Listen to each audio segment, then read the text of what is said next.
Sì, abbiamo fatto una bellissima operazione, l'acquisto di questa struttura, di questo palazzo. In poco tempo, in 2 anni, l'abbiamo ristrutturato completamente. Abbiamo speso 69 milioni e mezzo di euro e, e tutto questo va nella direzione di poter avere uffici e palazzi di proprietà e quindi smettere anche tutte le occasioni che abbiamo. E questo lo vogliamo fare non solo in capoluogo qui a Venezia, ma anche nelle varie province del Veneto.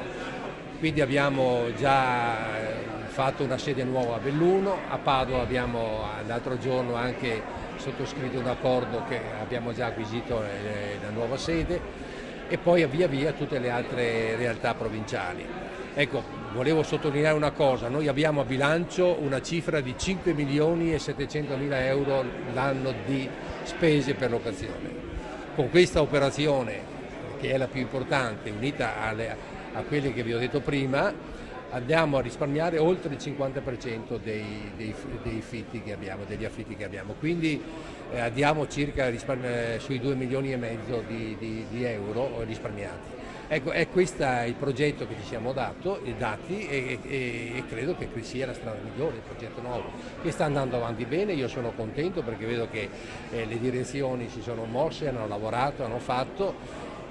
Dicevo prima che parlavo con la Presidente della Corte d'Appello, abbiamo fatto tutto questo in poco tempo, quindi abbiamo dimostrato anche capacità organizzativa, senso di responsabilità e abbiamo sicuramente una struttura bella, molto dignitosa e mi auguro anche che qui dentro si possa lavorare di più. Qui abbiamo circa 400 stanze che vanno da un minimo di 20 metri quadrati a un massimo di 40.